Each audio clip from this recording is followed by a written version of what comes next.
initial drop of conception from the father's brain. And he compares this now to the people of a generation. That there are people in a generation who are on the level of intellect, there are people on the generation who are on the level of emotion. They serve God with their emotions. And there are people in the generation who are on a very lower level, which is compared to the feet. And we saw that in the history of the Jewish people, there were generations which were great in their intellectual achievements, generations of prophets and seers who spoke words of prophecy, spoke with God. There were generations of great scholarship, corresponding to intellect, the sages, and the great halachic writers and codifiers of Jewish law who clarified Jewish law. What does, I mean, if you just read the Torah, do you know what Hashem wants from you? You don't know. There has to be the whole tradition of the transmission of the meaning of the Torah, the oral Torah, with all its explanations and details upon details. And where the explanations are not always clear, or there are new situations, they have to clarify how do the details apply to this particular situation. So we have generations of great intellect, we have generations of great feeling, and we have generations like the Alter Rebbe says about our own generation. Our generation, according to this, is like 300 years old, but our generation, which is called the footsteps, the heels, of the Jewish people, because just like your heel doesn't think, your heel doesn't feel, we live in a generation of very limited feelings and limited intellectual achievement.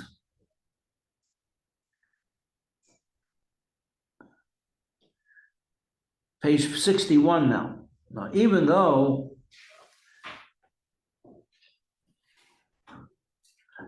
the nails of the child are bound up with their first source, which is that they are being nurtured by the brain of the child, and that's being nurtured by the brain of the father. Im kol zeh, nonetheless, continuing on page 61 now, oidenu kashores u'miuchades, they are still connected, the nails are still connected, beyichud nifla atzum. Here, this expression is going to repeat itself many times. They are still connected with an awesome, powerful connection, unification, unity. Nifla. Nifla means wondrous. V'atzum, powerful. B'mahusan, v'atzmusan, with their very first source. Harishain, the first source, shehi hamshachas Chachma Ilah, which is a drawing down of life, or an infusion of life from the highest intellectual level. Chachma is the highest intellectual level. Chachma. We'll discuss this more in chapter 3. And in the level of Chachma, you have lower Chachma, higher. This is the highest level of Chachma. Ilah is Aramaic for high. So Chachma is the potential of a thing to exist. Chachma is not is no substance to Chachma. Therefore, it's compared to a flash of lightning. But as you see it, it disappears. And yet it's the source of this is the point where where does infinite life touch a world that is finite? Where do they meet? And the answer I'm suggesting is that they meet at this highest point of intellect called Chachma, and in Chachma, on the highest level of Chachma. Because Chachma is the closest aspect of our being to spirituality. So when spirituality comes into the world, reveals itself, it has to be the lowest level of spirituality will connect with the highest level of intellect. Get it? Should I say that again? Yeah. The lowest level of spirituality is going to connect. That's going to be the point of connection. The tippy top of the lightning rod is going to connect with the highest level of physicality. Your brains are physical, but your brains are very, very high compared to all the other levels of your being. Your brains are the highest level of your being. So the very, very highest level of your intellect and sensibility, that's the point where infinite life is going to connect to you, but infinite life on its lowest level. Beyond that, there's many higher levels. Just like you have the Yud, which is just a dot, and then you have a K, which is the development of the dot, where the dot acquires dimension and characteristics, whereas the dot has no dimension or characteristics. Chachma doesn't have dimension and characteristics. Bina means understanding. Women are given an extra portion of this. That's why women make the household. The men bring home the groceries and pay the bills, and they go to work. And the women build something out of it. So the women have extra ability, analytical ability, and developmental ability. And that's why a king needs to have a queen.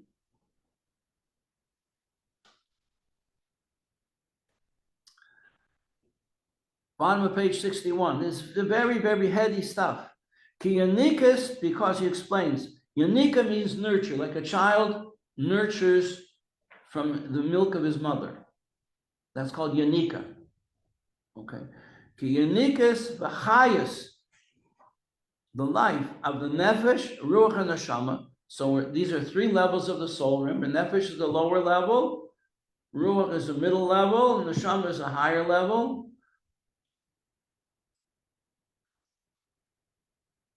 Shel Ame Aretz. Now we're talking about the lowest level of people in the Jewish society. The highest level are the sages, and the middle level are the teachers, and the lower level are the workers, who are unlearned and therefore prone to making mistakes, prone to stumbling into impurity, making mistakes. Like if something is forbidden and you're in touch with it, it renders impurity. Well, you didn't know, you didn't realize. Nonetheless, there's an example that's given even in the Tanya that we learn daily today. If a woman is expecting, she's in labor, or even not even in labor, she's just expecting. Now, when a woman is expecting, we're told, I don't know, because I never was there, we're told that they're very, very sensitive. Women are very, very sensitive.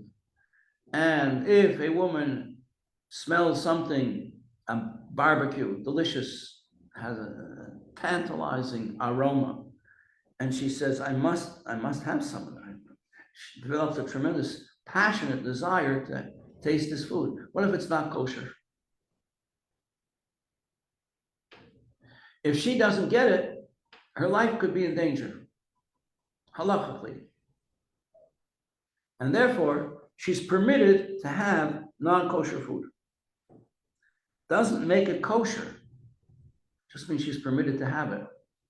This is discussed in the Tanya of today that we're learning in the fourth book of the Tanya. And the Rebbe compares this to Yom Kippur. When a person is fasting and they're physically in danger that they might perish, they might die, you're allowed to feed them, even though you're not allowed to eat on Yom Kippur. And you're allowed to even feed them non-kosher food, if necessary. It doesn't make it kosher, it makes it permissible. However, now I saw a note on this, very interesting note. that woman who eats under extraordinary circumstances like that is told, better get yourself a wet nurse, don't nurse your child. Because you now have this, it was permissible for you to eat the food to save your life, but now it's mixed in with your blood and your intellect and your feelings and everything. Better that child shouldn't have it. And one of the great stories in the Talmud, there are two fascinating personalities, great sages, both of them. One is called Elisha ben Avuya, and he became an apostate. You know what an apostate is? Someone who denies God and the Torah. He was brilliant, one of the top disciples of Rabbi Akiva. Absolutely brilliant. And Rabbi Akiva took him into the highest places of godly understanding, together with 3 other students. And he fried out, like they say nowadays. He denied the Torah. And he became the teacher of Rabbi Meir. A fascinating story. Rabbi Meir is so great, such a great sage from 2,000 years ago. He was the teacher of Rabbi Yehuda Hanassi, Rabbi Yehuda Hanassi, the prince, Rabbi Yehuda the prince from the house of King David, who organized the Mishnah. We can't be Jewish without the Mishnah. The whole oral Torah comes to us from Rabbi Yehuda, the prince, who was taught by Rabbi Meir, who was taught by Elisha ben Avuya. And one time they were walking on Shabbos. Now you know that there are limits where you can walk on Shabbos. Can't go too far. Can't go outside the city limits. And here's Elisha riding a horse. You're not allowed to ride a horse on Shabbos. He's riding a horse or a donkey, but he's riding something. And he's teaching the whole time because he loved teaching. He loved Torah. He loved Torah. The intellect of the Torah was his passion. But he didn't observe it. And he turns to Rebbe Meir, who is walking beside him and taking in every word. Rebbe Meir is so great that when you learn a Mishnah and it doesn't tell you who's teaching it, we know that Rebbe Meir was teaching. We have this through him. He's the one who transmitted the tradition, transmitted the information. So he's teaching Rebbe Meir and teaching all the fine points and the possible questions and the answers and so everything. And he turns to Rebbe Meir and he says, this is the limit. You can't go any further. You have to turn back from here. And Rebbe Meir says to him, so why don't you turn back? Get back on track. Serve Hashem. He says, I can't. He says, why not? He said, because I was told from heaven that everybody's tshuva will be acceptable except for mine. My sin is so great that my tshuva can never be accepted.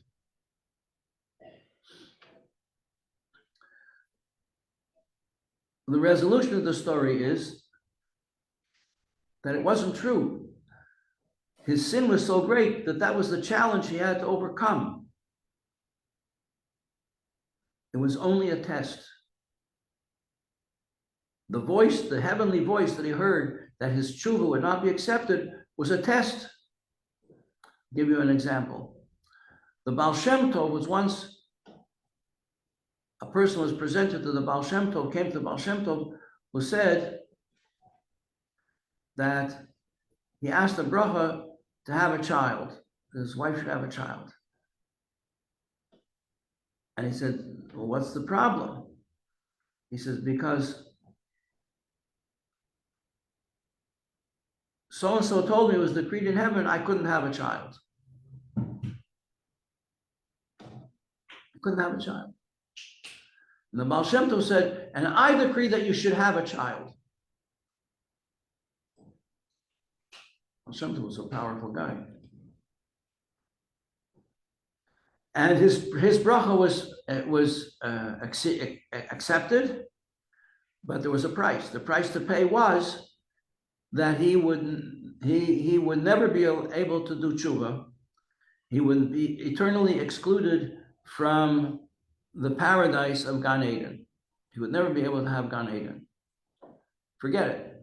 Rambam says this is the whole purpose of life is to achieve Gan Eden. Well, and Chabad Hasidus goes beyond that. But be that as it may.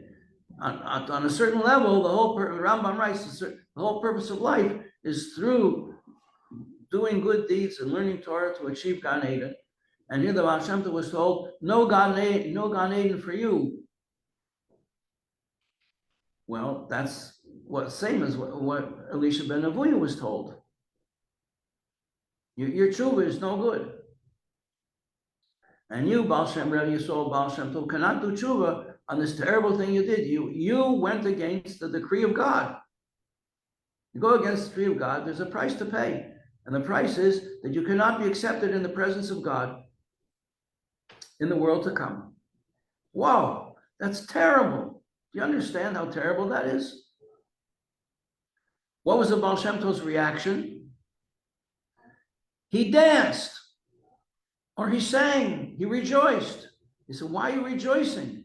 He says, because now I know I can serve Hashem for no ulterior motive whatsoever. Not for your lower God, like the last words of the Hayom Yom, the Alter Rebbe said, Hashem, I don't want your Gan Eden, not your higher Gan Eden, not your lower Gan Eden. All I want is you.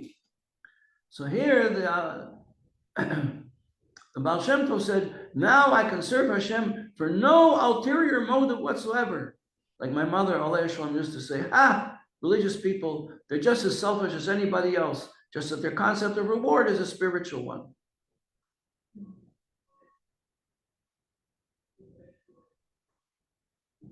Not her fault. She was born out of the 19th century Reformation movement in Judaism. So that prompted that kind of a comment. But there you are.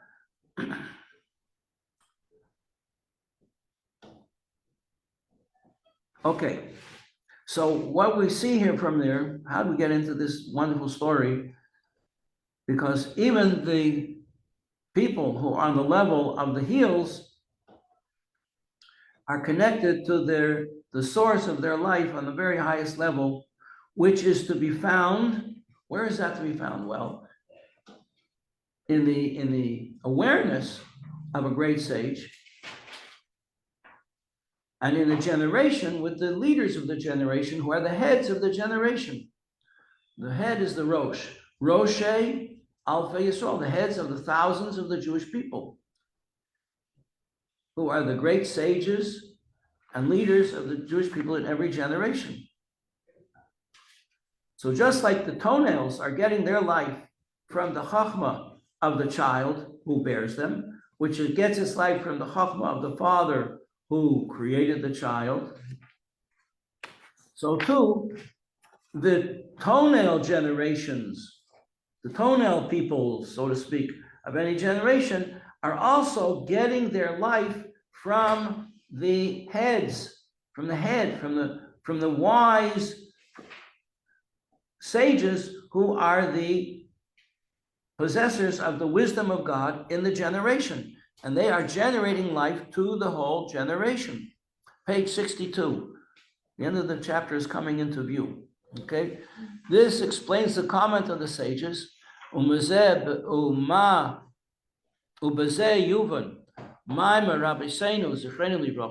we can understand the teachings of our sages, a blessed memory. L'davka boy, it says in the Torah we have to cling to God. How are we supposed to cling to God? Did you ever see him? A child can cling to his mother or his father. They run over and they grab onto your leg. They hug you. How do you cling to God? And they answer,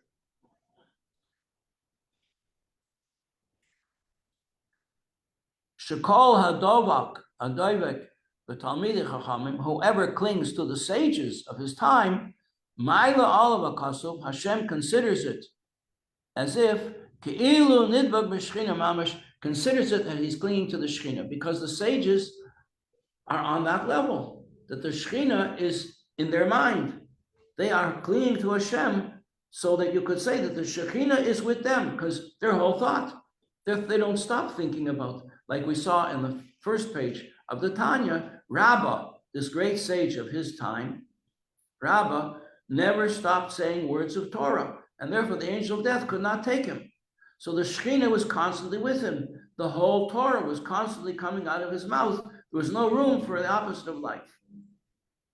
So therefore the Torah says, if a person will cling to the sages, it will be considered as if he's clinging to God himself. Because God is not physical, but the sage is physical. How do you cling to a sage? The Rebbe comes in the 770. You can't run over and give him a hug.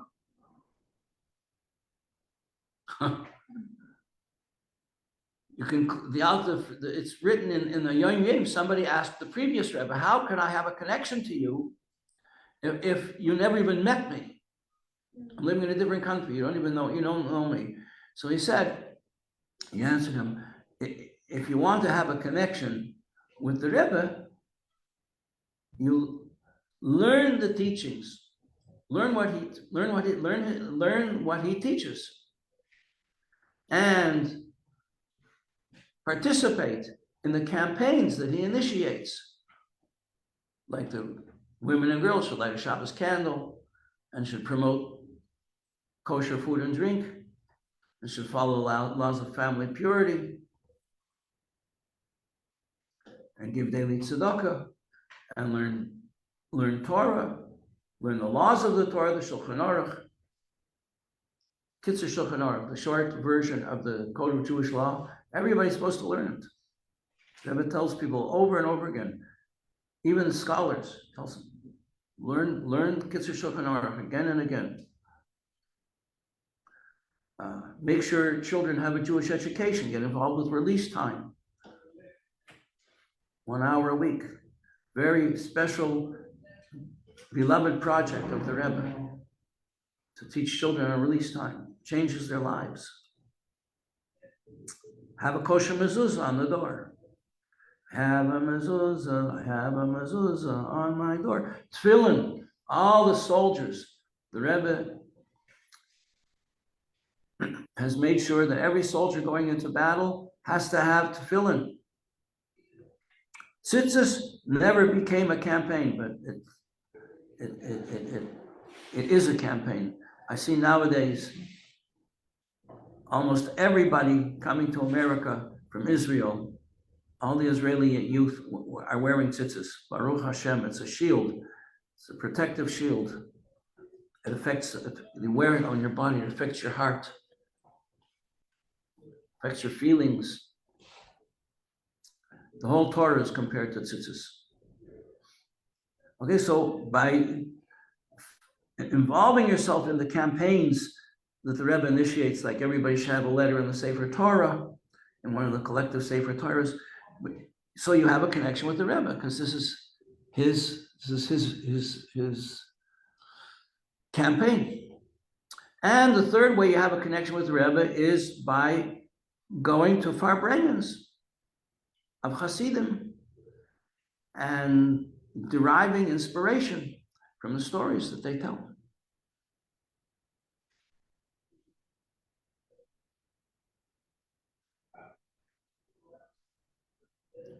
Like one of the mitzvahs of the parsha this week is about taking in guests. Abraham and Sarah were great about taking in guests.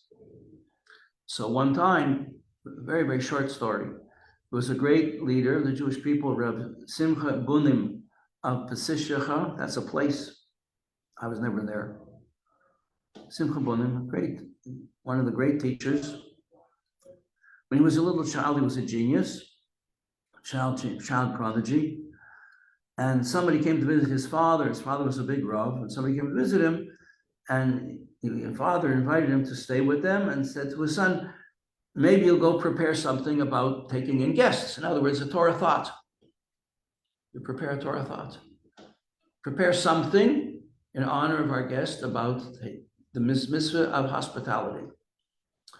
And so he came back 20 minutes later and he said, okay. So his father said, no, what did you prepare? He says, I prepared his bed.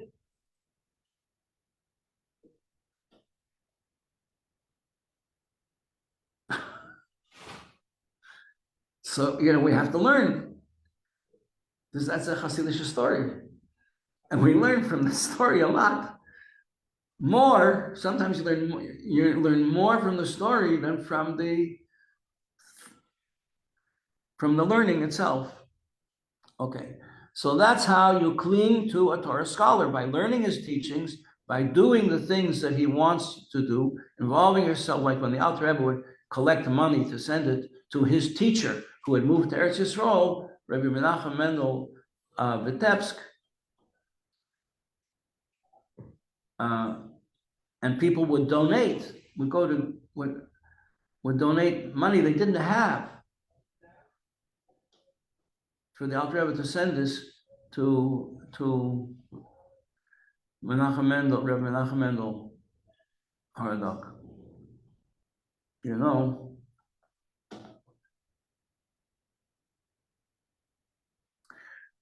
When the Alter Rebbe was put in prison, you have to remember the whole world situation. The Middle East was controlled at that time by Turkey. Turkey was the great empire of North Africa and Mesopotamia. And they controlled Israel. It was taken away from them in the First World War because they allied with Germany.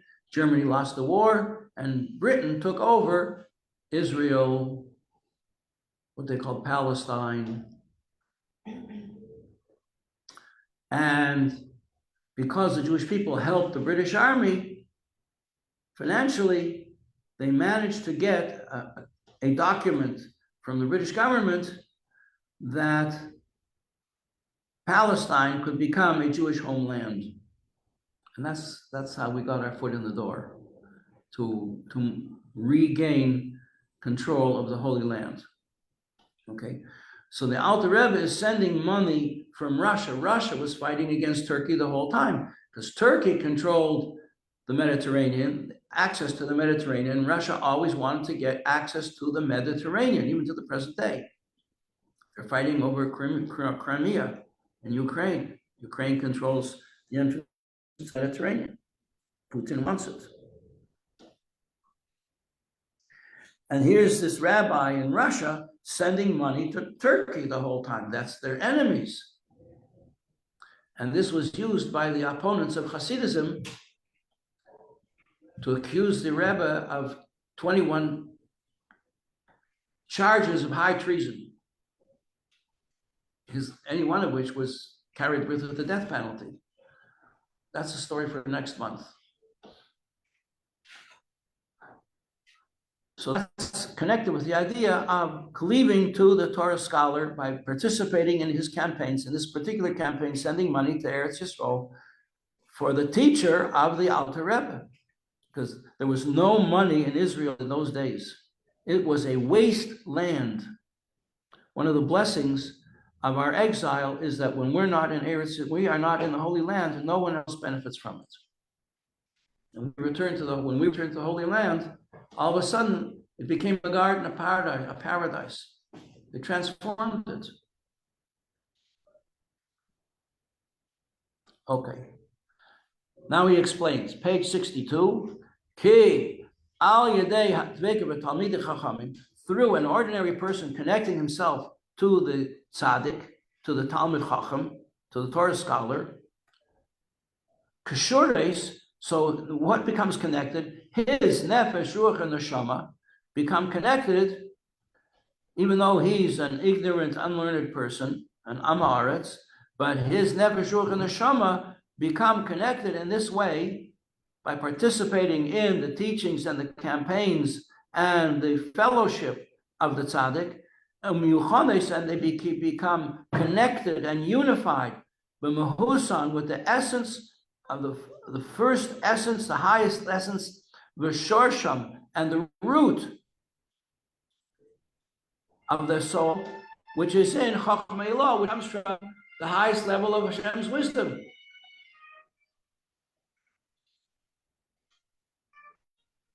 Get it? This is an unbelievable idea. That through connecting to the tzaddik, we become connected to God. And this is not idol worship. This is, we don't worship the tzaddik, but we connect to the tzaddik, and the tzaddik connects to Hashem, and we become connected to the connected, to the connected. The tzaddik, the role of the tzaddik is to connect the people of his generation and the generation itself, even the non-Jewish people of the generation, to our source in godliness. Therefore, for 2,000 years we didn't do this, but now the Rebbe said we've come to a time in history of the world that we can do this. We have begun, Jewish people have begun teaching non-Jewish people about their divine obligation in the Torah, which is the 7 laws of Noach, which in the past, because anti-Semitism was so virulent, you couldn't begin teaching non-Jewish people. Now, internet is possible. And that is the role of the tzaddikim of the generation, to make the world a holy place and to connect everybody in the world, Jewish and non-Jewish, on their level with godliness. Okay, and in this way, he says that the nefesh, ruach, and neshama, all the levels of the soul of an ordinary person, become connected with their original essence, which is manifest in the brains of the tzaddik of the generation, of the tzaddikim of the generation, and the brains contain the chachma. And he reminds us, and Hashem and his chachma are one thing. He is the knowledge, the knower, and the known.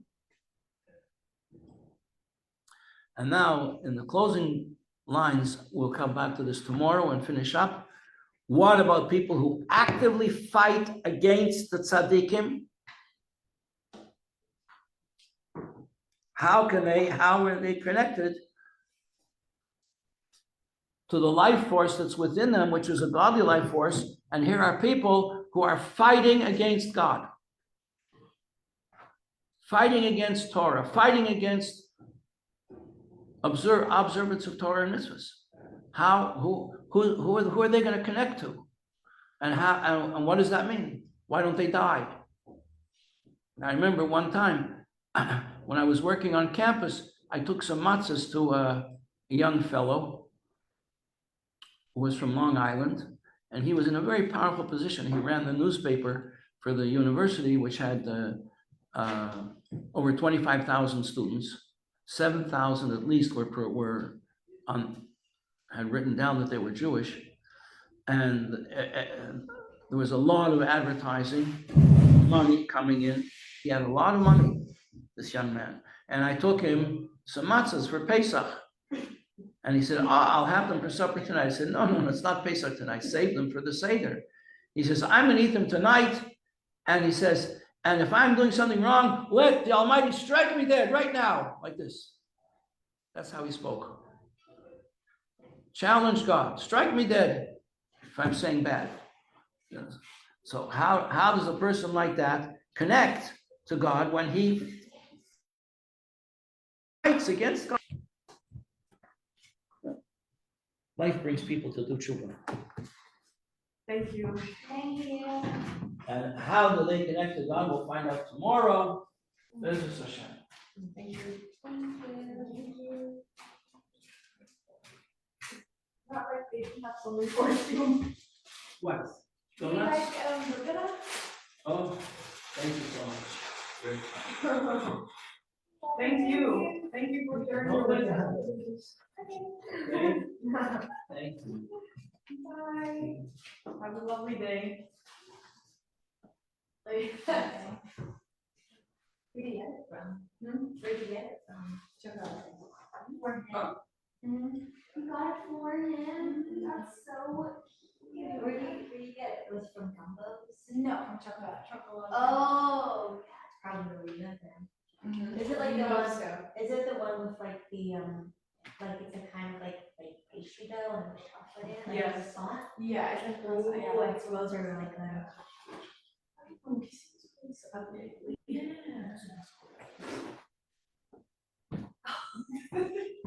Hi, Simcha.